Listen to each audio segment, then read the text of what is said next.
আসসালামু আলাইকুম।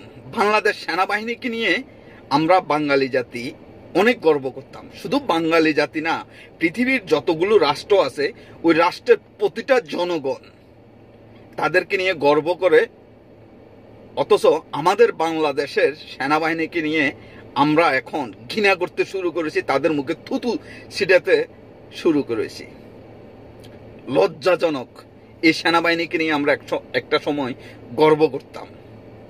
তারা জনগণের স্বার্থে কাজ করে না, হাসিনার দাসত্বের শিকার হয়ে গেছে, হাসিনার অনুগত্য করছে। জি, লজ্জা হয়। তাদের মুখে এখন মানুষ, সাধারণ জনগণ, শিক্ষার্থীরা থুতু ছিটায়।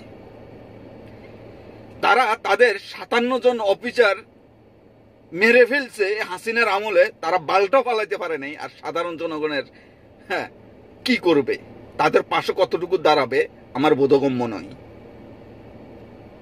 এদের দাসত্বের শিকার শুধু পুলিশ, বিজিবি, র্যাব, অন্যান্য বাহিনীগুলো হাসিনার দাসত্বের শিকার হয়ে গেছে। তারপরও আমরা সেনাবাহিনীকে নিয়ে গর্ব করতাম। আজ সেই সেনাবাহিনী হুমকি দেয় শিক্ষার্থীদেরকে ডাইরেক্ট শুট করার, সাধারণ জনগণকে ডাইরেক্ট শুট করার হুমকি দেয়। ছি, লজ্জা হয়। এই বাংলাদেশ সেনাবাহিনীকে নিয়ে আমরা একটা সময় খুব গর্বিত হতাম, গর্ব করে বলতাম। আজ তাদেরকে থুতু দিচ্ছে। হাসিনার দাসত্বের শিকার, ভারতের দাসত্বের শিকার, অনুগত্য শিকার করে সাধারণ জনগণের বিরুদ্ধে কাজ করছে এই বাংলাদেশ সেনাবাহিনী। পুলিশের মতো, র্যাবের মতো, বিজিবির মতো বিক্রি হয়ে গেছে হাসিনার কাছে। লজ্জাজনক। এটা সেনাবাহিনীর জন্য লজ্জাজনক। পুলিশ, সেনাবাহিনীর মতো, র্যাবের মতো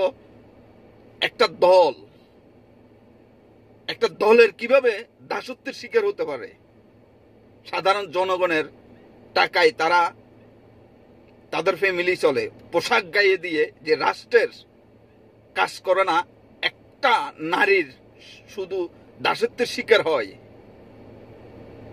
সেই দেশের মানুষ, সেই দেশের জনগণ কখনো এদেরকে মন থেকে কখনো ভালোবাসবে না, তাদেরকে নিয়ে আর কখনো গর্ব করবে না, গর্ব করে বলবে না আমাদের একটা সেনাবাহিনী আছে, আমাদের দেশের জন্য কাজ করে, রাষ্ট্রের জন্য, জনগণের জন্য কাজ করে। তরুণ প্রজন্ম, ইয়াং প্রজন্ম কখনো তাদেরকে বিশ্বাস করবে না, তাদেরকে নিয়ে গর্ব করবে না। এমনকি তাদের ছেলে সন্তান, নাতি পুতি ভবিষ্যতে আসলো তাদেরকে বলে যাবে আমরা আমাদের সেনাবাহিনীকে নিয়ে গর্ব করতে পারি না। ছি, লজ্জাজনক। বাংলাদেশের সেনাবাহিনী, যে দেশের সেনাবাহিনী বাংলাদেশ রক্ষা করার জন্য, দেশের জনগণকে রক্ষা করার জন্য এই বাহিনী তৈরি হয়, দেশের টাকায়, জনগণের ট্যাক্সের টাকায় তাদের পোশাক দেওয়া হয়, তাদের ফ্যামিলি চালানো হয়, তাদের বেতন দেওয়া হয়। আর সেই সেনাবাহিনী সাধারণ জনগণ, শিক্ষার্থীদেরকেও হুমকি দেয় ডাইরেক্ট শুট করার। ছি, লজ্জাজনক। থু থু বাংলাদেশ সেনাবাহিনীর মুখে। গর্ব করার মতো আর কিচ্ছু নেই বাংলাদেশে কোনো বাহিনীর প্রতি। সবাই হাসিনা শুধু একমাত্র একটা নারীর কাছে বিক্রি হয়ে গেছে, তাদের দাসত্বের শিকার,